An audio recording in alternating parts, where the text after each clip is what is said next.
dan sudah jadi keumuman di masyarakat,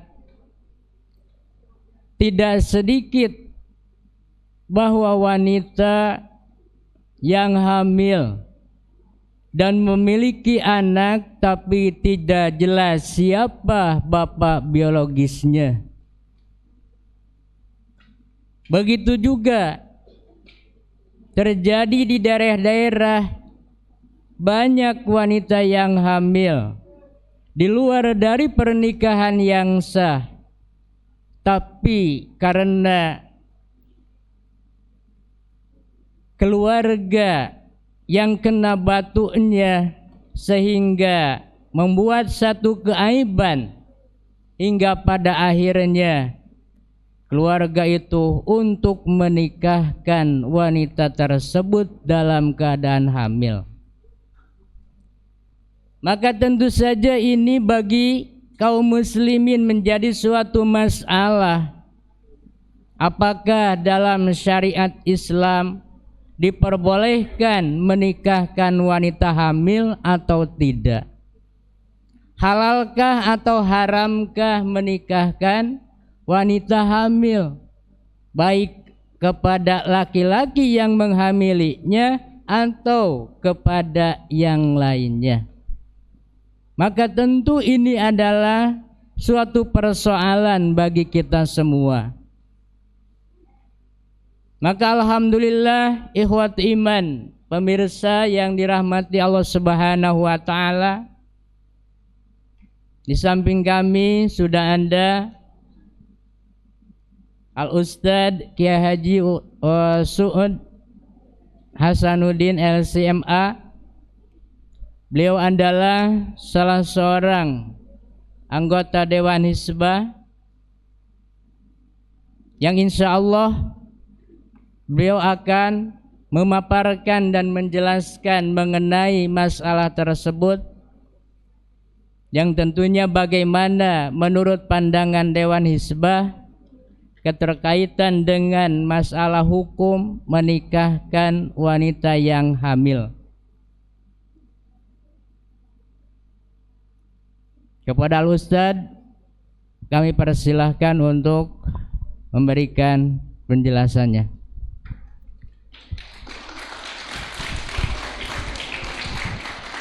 Bismillahirrahmanirrahim. Alhamdulillah, wassalatu wassalamu ala rasulillah. Tentu sebelum saya memulai pemaparan ini, kepada pemirsa Persis TV Channel, jangan lupa untuk like, subscribe, komen, dan share.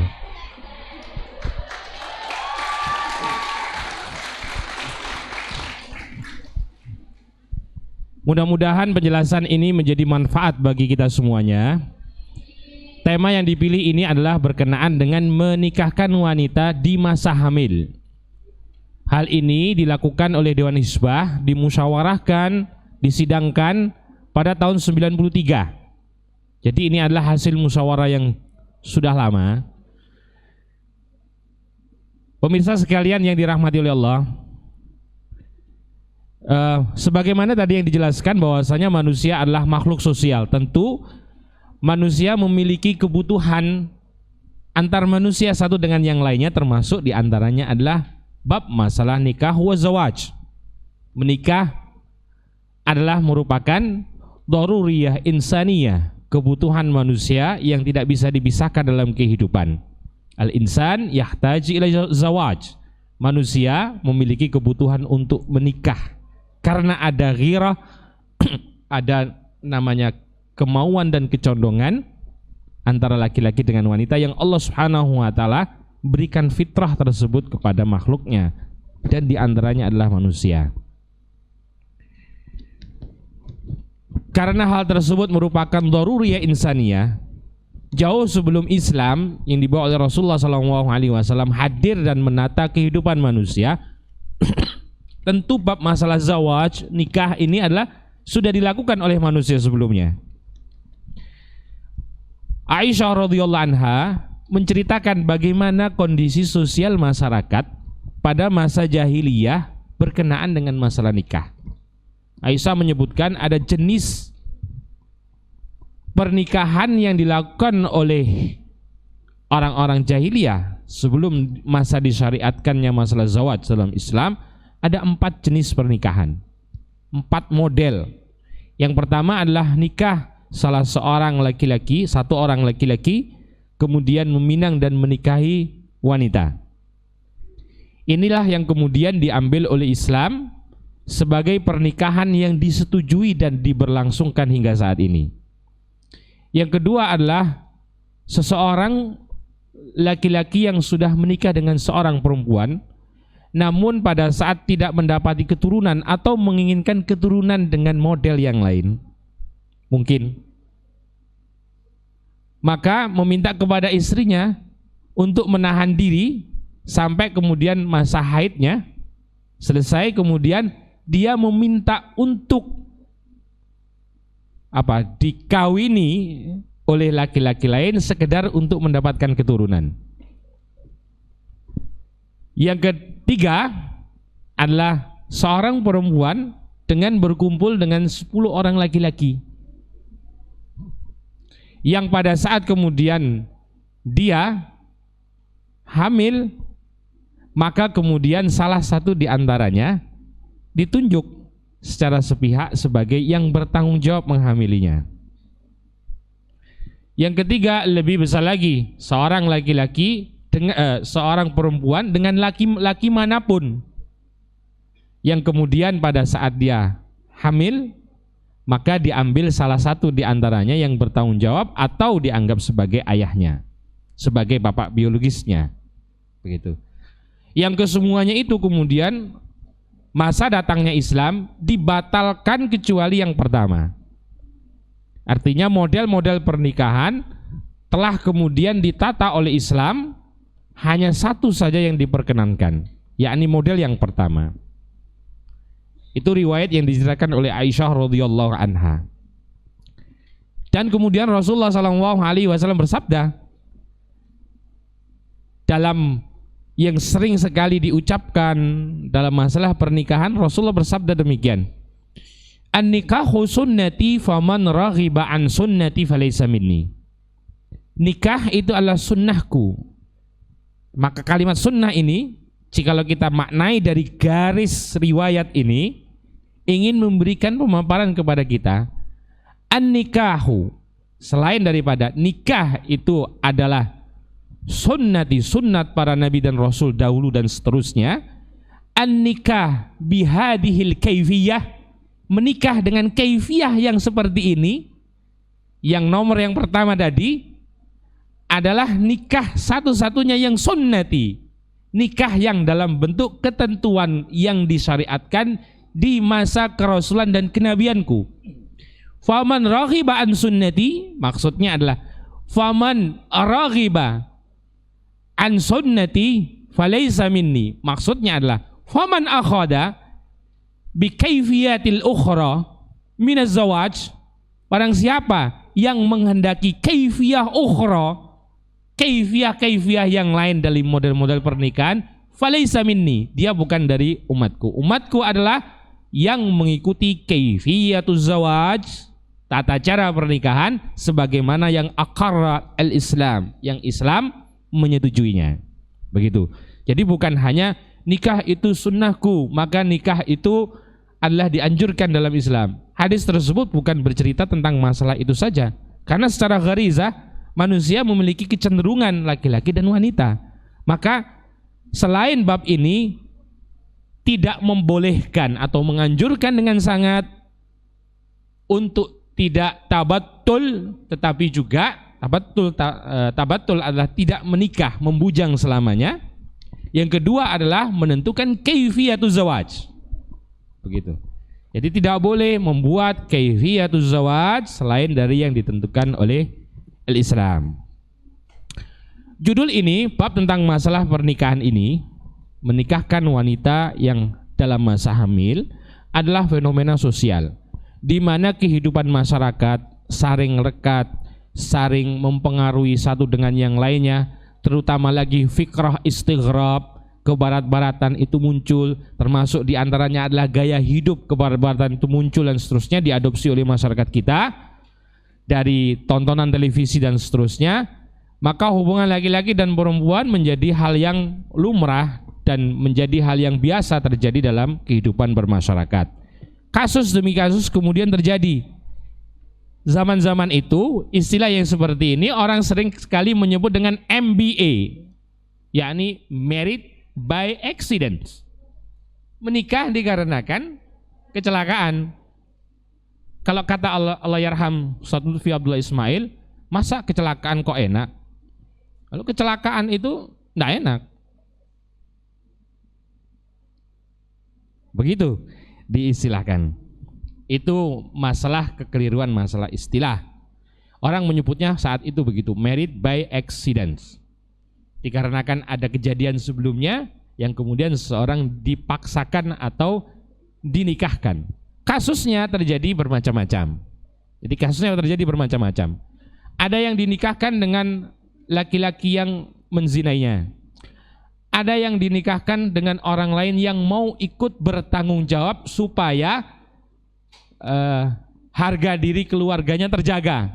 Kasus ini juga terjadi. Artinya menikahkan seorang wanita yang sedang hamil di masyarakat ada dua versi. Versi pertama adalah karena si laki-laki tersebut dipastikan adalah yang menzinainya.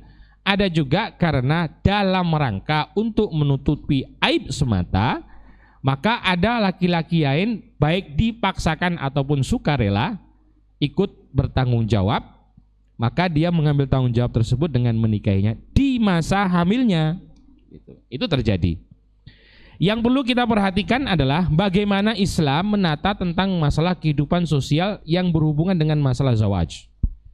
Dalam Al-Quran, Allah Subhanahu wa Ta'ala berfirman tentang wanita-wanita yang kemudian diharamkan untuk dinikahi, atau yang disebut dengan muharramatu minan nisa, wanita-wanita yang tidak boleh untuk dinikahi. Yang pertama tentu wanita yang sudah dinikahi oleh orang lain. Yang kedua adalah muharramat yang disebutkan dalam surat An-Nisa ayat yang ke-22 dan 23. Allah Subhanahu wa Ta'ala berfirman, 1. Wala tankihu manakaha aba'akum minan nisa. Jangan kalian menikahi wanita-wanita yang sudah dinikahi oleh orang tua kalian.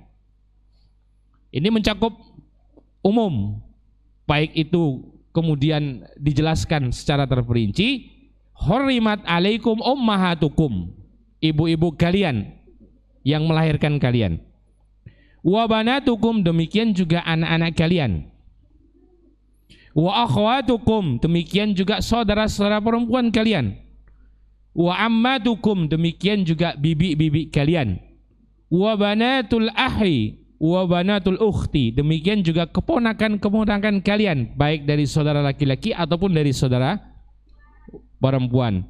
Wa ummahatukum minar radha'ah, bab tentang masalah persusuan. Ibu yang menjadi ibu susu, demikian juga saudara sesusu juga masuk bagian daripada wanita yang tidak boleh untuk dinikahi. Wa akhwatukum minar radha'ah, itu adalah wanita-wanita yang disebutkan secara terperinci dalam Al-Quran untuk dinikahi. Artinya jikalau terjadi pernikahan tersebut, pernikahannya adalah pernikahan yang batil, pernikahan yang tidak sesuai dengan hukum Islam, yang tidak mengikut hukum Islam, pernikahan yang batil. Yang kedua, selain dengan tentang masalah muharramat yang disebabkan karena nasab dan seterusnya, yang pernah dinikahi oleh orang tuanya dan seterusnya, ada juga perempuan-perempuan yang tidak boleh dinikahi. Demikian disebutkan dalam Al-Quran, dalam surat Al-Baqarah ayat yang ke-221, yakni bab tentang masalah beda agama, musyrikah. Perempuan-perempuan musyrik tidak boleh untuk dinikahi oleh seorang laki-laki. Demikian juga sebaliknya, laki-laki muslimah tidak boleh menikah dengan orang selain daripada Islam. Itu bab yang berkenaan dengan beda agama. Yang ketiga, hal yang tidak boleh dinikahi oleh seseorang atau perempuan yang tidak boleh dinikahi oleh seseorang atau dinikahkan adalah perempuan dalam masa iddah. Perempuan dalam masa iddah. Iddah itu bisa bermacam-macam karena bab masalah zawaj berhubungan dengan itu ada bab masalah talak. Bab masalah talak atau cerai. Memungkinkan sekali seorang perempuan diceraikan dalam posisi hamil. Demikian juga memungkinkan sekali seorang perempuan menjadi seorang janda dikarenakan ditinggal mati oleh suaminya. Maka dia mengandung anak, kapan dia kemudian boleh menikah lagi? Masa iddah tersebut disebutkan dalam Al-Quran.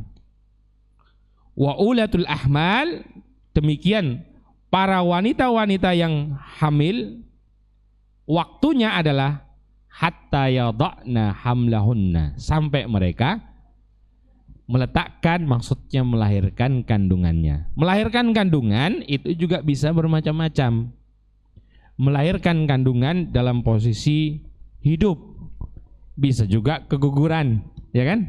Itu bisa terjadi, memungkinkan. Ada kasus yang memungkinkan untuk terjadi.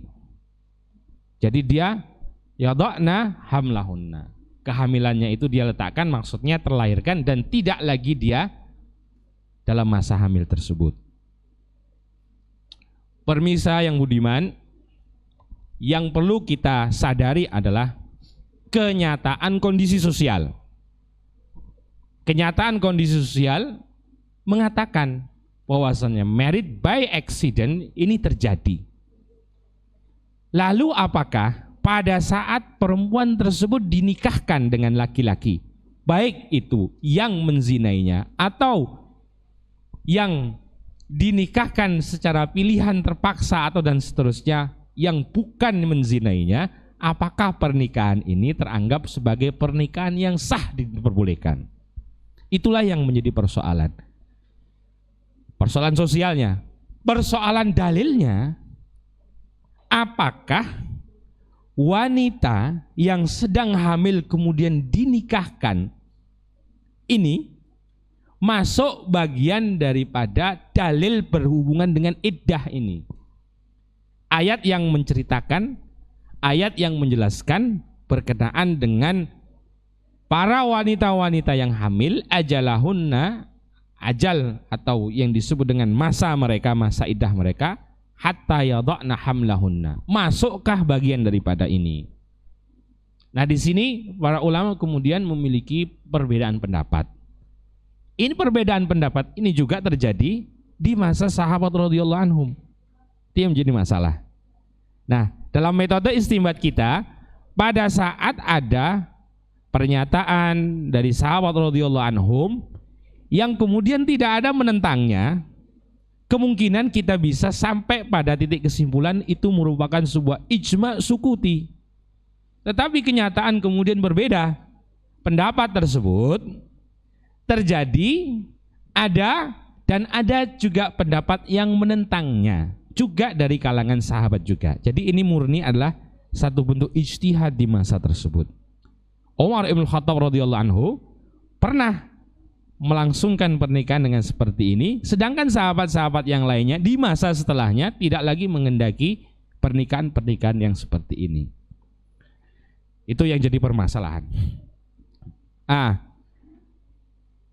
Kondisi ikhtilaf tersebut yang menjadikan kita harus memeras otak, memusyawarahkan, mensidangkan masalah ini.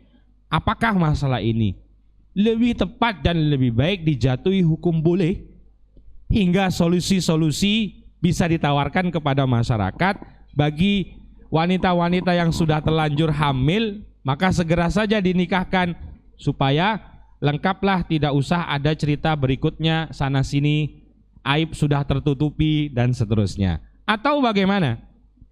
Karena sebab di masa Umar radhiyallahu anhu perempuan dan laki-laki tersebut dinikahkan, tetapi sebelumnya mereka dihukum dengan hukuman had zina, dicambuk. Mereka dicambuk. Yang jadi masalah adalah bagaimana kalau si penzina ini adalah orang-orang yang muhson, maka hadnya adalah rejam. Kapan nikahnya kalau sudah direjam? Ya kan? Buat apa dia menikah lagi setelah anaknya lahir kemudian direjam? Dan itu terjadi di cerita di zaman Rasulullah SAW bagi yang muhson. Dalam hal ini ada pertimbangan-pertimbangan lain mensikapi yang seperti ini. Di antaranya adalah kita lihat pendapat sahabat ada berbeda. Maka ada unsur-unsur penopang untuk kita berijtihad dengan dalil-dalil yang lainnya untuk memilih di mana kira-kira porsi yang tepat dan benar supaya kita terselamatkan, supaya kita tidak menghalalkan yang haram atau mengharamkan yang halal. Tepatnya kira-kira di mana? Ada beberapa dalil yang ingin kita sampaikan selain dari masalah itu. Satu, berkenaan dengan dalil kata orang aib itu tertutupi. Tetapi ingat, dengan menikahkan sebenarnya aib tidak tertutupi. Orang masih mendengarai, oh itu nikah sudah hamil duluan. Tetap saja. Yang jadi sorotan utama sebenarnya adalah ada sejumlah riwayat yang menjadi penguat-penguat bagaimana kita berijtihad. Satu, ini yang jadi permasalahan. Al-Quran sangat-sangat mencela perbuatan zina. Hingga kemudian Allah Subhanahu wa taala dalam Al-Qur'an berfirman di surat Bani Israil di ayat yang ke-32, wala taqrabuz zina. Jangan kalian berbuat zina. Tetapi menggunakan yaqrab, mendekatkan diri kepada zina. Yang kedua adalah riwayat Anas bin Malik radhiyallahu anhu, di mana Rasulullah SAW berpesan sebagai umat akhir zaman. Rasulullah berpesan, inna min asratis sa'ah, sungguhnya di antara asratus sa'ah, tanda-tanda hari kiamat itu adalah turfa'ul ilmu diangkat, banyak yang bodoh. Wa yasbutul jahl, dan langgeng atau tetap banyak terjadi kebodohan. Satu pasang ya, ilmu mulai berkurang, kebodohan makin merajalela. Yang ketiga yusrabul khamr, khamr diminum, maksudnya umum diminum oleh masyarakat. Ya khamr ya diminum, masa dibuat mandi, kan begitu. Tetapi masalahnya adalah khamr ini diminum oleh kalangan yang lebih banyak, menjadi para pemabuk, peminum khamr semakin merajalela. Jadi khamr sudah dianggap sebagai hal yang biasa. Yang keempat, wa yadhharu zina, dan perzinaan itu semakin kelihatan terang-terangan dan nyata-nyata atau merebak di mana-mana. Apa yang menjadi titik istidlal kita di sini? Sesuatu yang Rasulullah SAW lekatkan dengan masalah asratus sa'ah, identik sekali dengan hal-hal yang tercela. Artinya kondisi sosial di mana banyak terjadi pernikahan-pernikahan yang dipaksakan karena kehamilan adalah salah satu dampak dari fenomena yang Rasulullah cela sebagaimana salah satu ciri-ciri di masa akhir zaman. Oleh karena itu, dalam bab usul fikih yang disebut dengan saddud dariyah atau saddud dara'i, lebih baik kita mengantisipasi daripada kemudian mengobati. Maka Dewan Hizbah melalui sidang yang panjang kemudian memiliki kesimpulan-kesimpulan hukum. Kesimpulan-kesimpulan hukum tersebut Satu di antaranya saya bacakan. Ini ada hal-hal yang sudah pasti disebutkan dalam Al-Quran. Satu, menikahkan wanita hamil yang ditalak oleh suaminya, hukumnya menikahkan wanita yang sedang hamil dikarenakan ditalak oleh suaminya. Jadi dia janda karena dicerai, tapi dia sedang hamil. Masa hamil dia dinikahi oleh orang lain, pernikahan tersebut tidak diperkenankan. Tidak diperkenankan, hukumnya haram. Kecuali sampai kemudian melahirkan. Yang kedua, kecuali yang ayat Al-Quran menyebutkan nikahnya adalah nikah rujuk dengan suaminya. Kalau orang lain yang menikahi, tidak boleh. Yang kedua, menikahkan wanita hamil yang ditinggal mati oleh suaminya. Orang wanita ini hamil karena ditinggal mati oleh suaminya. Hukumnya haram dan tidak sah sampai ia melahirkan. Karena ini masuk dalam kategori masa iddah bagi wanita hamil. Yang ketiga, menikahkan wanita hamil hasil zina kepada laki-laki yang menzinainya. Hukumnya haram sampai ia melahirkan. Sampai perempuan ini melahirkan. Inilah yang kita maksudkan bahwasanya menimbang dari nas-nas yang ada dan prinsip-prinsip maqasidus syariah, demikian juga saddud dari'ah, lebih peka rasanya kita mengantisipasi supaya zina tidak merebak. Itulah yang kira-kira bangunan ajaran Islam secara total, tidak menghendaki perzinahan seterusnya. Maka lebih baik kita mengambil putusan hukum bersama dengan para sahabat yang tidak menghendaki pernikahan yang seperti ini. Hukumnya haram sampai ia melahirkan. Demikian juga halnya menikahkan wanita hamil hasil zina kepada laki-laki lain yang bukan menzinainya, sama halnya. Dan ini semuanya adalah bagian daripada wa ulatul ahmal ajalahunna hatta yada'na hamlahunna. Karena ayat tersebut tidak menyebut bahwasanya wanita yang hamil ini haruslah wanita yang hamil karena pernikahan kemudian ditolak atau ditinggal mati oleh suaminya, tapi menyebutnya dengan kalimat yang umum bahwasanya wanita-wanita tersebut adalah termasuk diantaranya karena pernikahan atau karena ditalak atau karena meninggal suaminya, atau yang hamil juga bisa jadi karena sebab lain, baik itu dinikahi oleh si penzinanya atau dinikahkan dengan pria lainnya. Itu putusan kita, dan itu keputusan itu kita dasarkan pada prinsip-prinsip satu, maqasid syariah al-islamiyah, maksud global syariat Islam atau tujuan global syariat Islam, diantaranya adalah hifdun nasl, menjaga silsilah manusia, garis keturunan. Maka oleh karena itu al aslu fil bud'i haram, hal yang berkenaan dengan masalah susila itu hukum asalnya adalah haram. Jadi jangan main-main gitu. Jadi jangan main-main dalam bab itu. Demikian juga prinsip saddud dari'ah, karena Islam sangat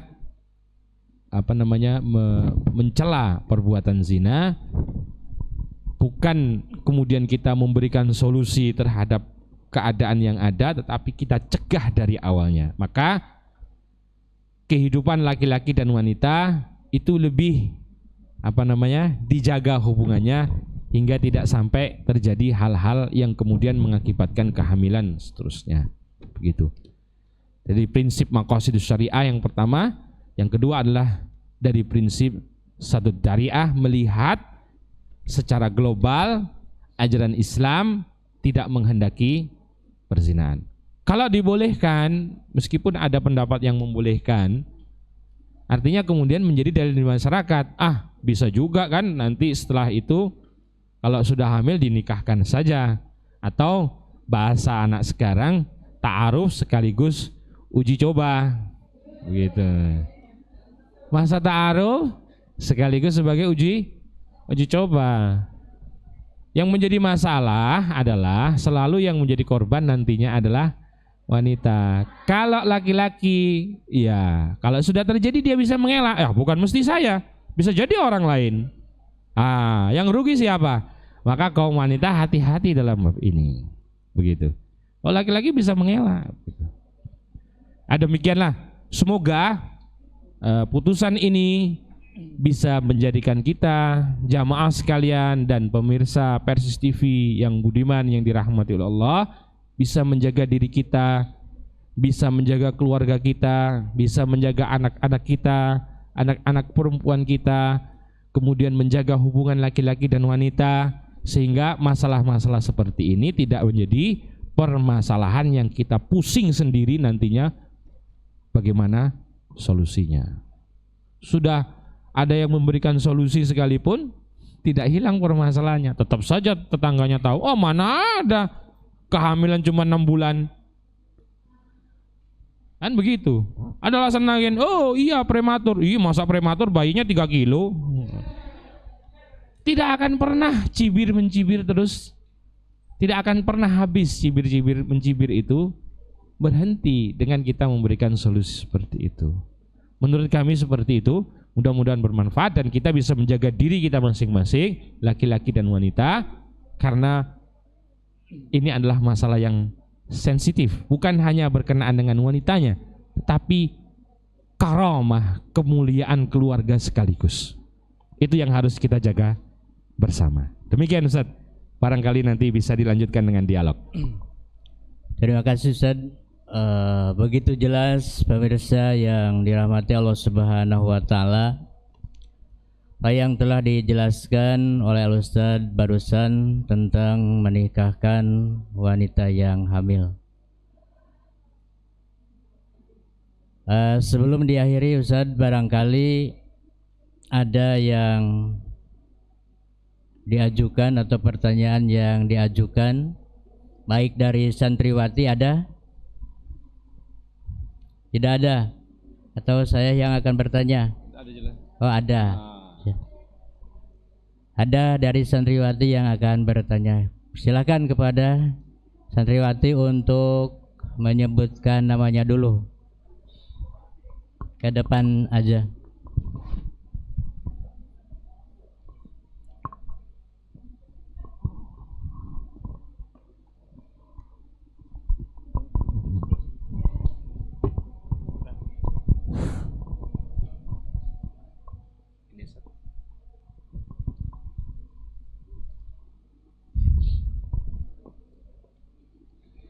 Nama Aina dari Bandung, kelas 4. Mau bertanya, kalau saat nikah, pihak laki-laki itu gak tahu kalau si wanitanya itu sedang hamil. Apakah nanti setelah itu ada hak buat suami untuk bisa menceraikan sang istri? Syukron. Assalamualaikum warahmatullahi wabarakatuh.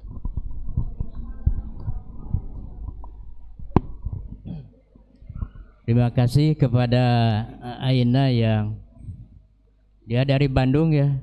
Sama kalau gitu. Saya juga dari Bandung.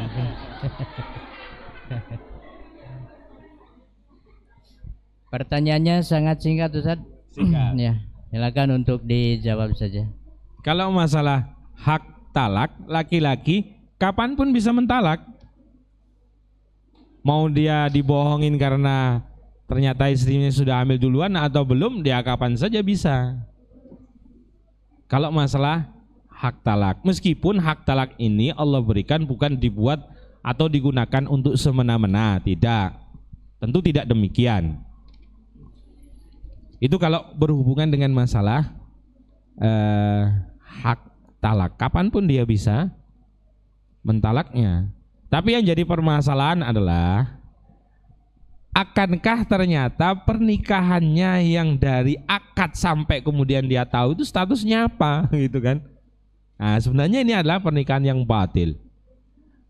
Kondisi yang seperti ini terjadi di zaman Nabi SAW meskipun bentuk kejadiannya berbeda. ada seorang perempuan yang dinikahi oleh seorang laki-laki. Ternyata ada orang yang bercerita, itu dulu adalah orang yang pernah menyusui kamu. Disusuinya masa kecil, masa sudah dewasa, dia entah kemana, balik lagi, nggak tahu bagaimana, atau saudara susunya. Akhirnya melaporkan kepada Nabi. Lah kok bisa seperti itu? Bagaimanapun sudah dikatakan, sudah ada yang bersaksi, saling mengaku dan seterusnya.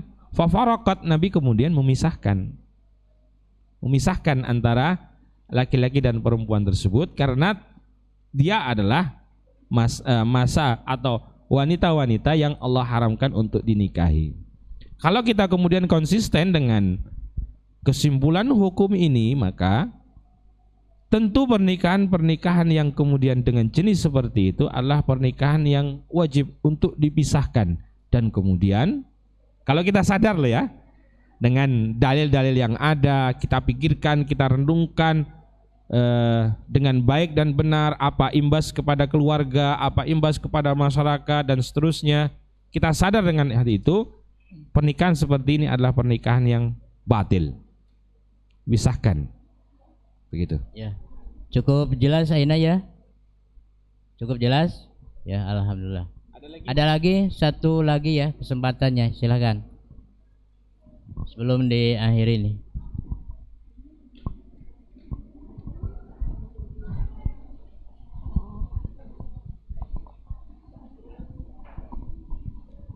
Nama saya Silva dari kelas 3 dari Sumeneb.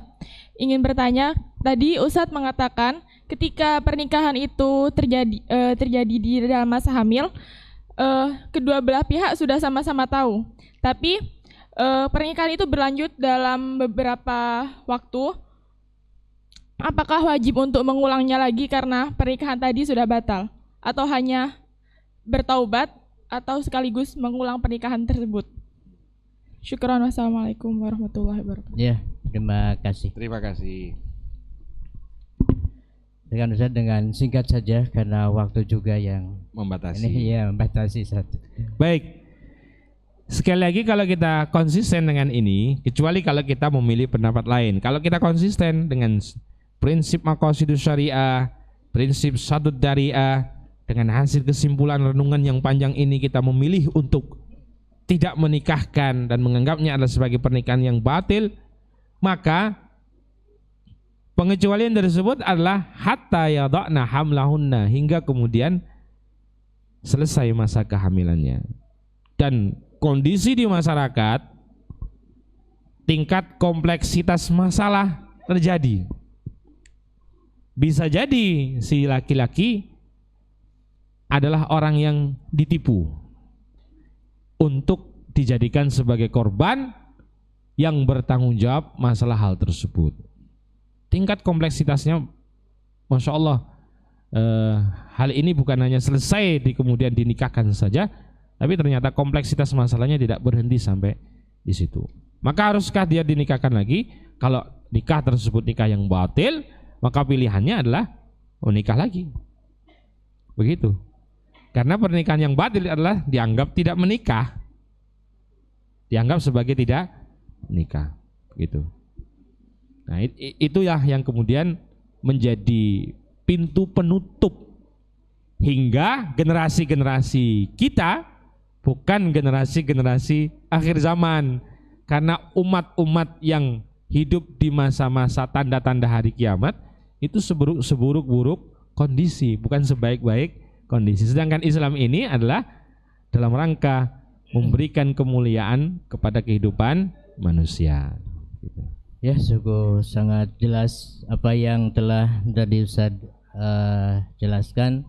Barangkali yang terakhir Ustaz nih ya, apa boleh dikatakanlah kiat-kiat untuk menjaga generasi muda, baik yang sekarang maupun yang akan datang gitu Ustaz, agar hal-hal yang tadi dibicarakan itu tidak terjadi dan tidak memasyarakat. Nah, silakan Ustaz. Nasihat yang pertama buat generasi-generasi Islami tentunya, generasi-generasi Rabbani tentunya, generasi-generasi Ilahi tentunya, yang taat kepada Allah dan Rasulnya, menjaga harga diri. Wanita memiliki harga diri. Prinsip yang kedua disampaikan dalam Al-Quran adalah ghadul basar. Pandangan itu dijaga. Mata itu jangan jelalatan kemana-mana. Mata bisa jelalatan kemana-mana, setelah itu ya kalau cuma jelalatan saja, kalau sudah jatuh di hati gimana? Ini masalahnya. Itu adalah masalah pada saat kemudian jatuh di hati. Pada saat udah jatuh di hati, biasanya anak-anak muda ini pikirannya melampaui daripada hal yang lumrahnya. Belum jadi suami istri, manggilnya sudah papa dan mama. Gawat kan? Membiasakan diri seperti itu sampai kepada jurang-jurang yang membahayakan. Nah itu, maka bahasa Al-Quran tadi, la taqrabu, jangan, itu jangan. Begitu. Orang menggunakan istilah ta'aruf. Ini ta'aruf yang sampai di mana ini? Makanya jangan memberikan kesempatan kepada kesenangan. Hanya sekedar apa? Just fun only. Hanya fun saja. Tetapi pilihlah sesuatu itu yang mengandung tanggung jawab. Sahih? Kepada terutama para wanita. Jangan percaya dengan gocekan dan gorengan serta gombal religius. Itu catatan. Kalian ambil adalah laki-laki yang serius dan bertanggung jawab. Baik. Nah, kira-kira begitulah. Terima kasih Ustaz. Pemirsa Persis TV yang dirahmati Allah Subhanahu wa taala, demikianlah yang telah kita dengar yang disampaikan oleh Ustadz mengenai hukum menikahkan wanita hamil, juga saran-saran yang beliau kemukakan agar generasi muda dapat terpelihara, juga generasi muda dapat menjalankan apa yang Allah Subhanahu wa taala perintahkan, wabil khusus dalam pernikahan. Ikhwatu iman yang dimuliakan Allah Subhanahu wa taala, juga santriwati pesantren Persis Bangil ini, karena waktu juga yang memisahkan kita, bukannya tidak senang, bukannya tidak gembira dapat bertemu dengan anti sekalian, tapi karena waktu juga maka kita akhiri acara ini. Aku qouli hada wastaghfirullah li wa lakum. Wassalamualaikum warahmatullahi wabarakatuh.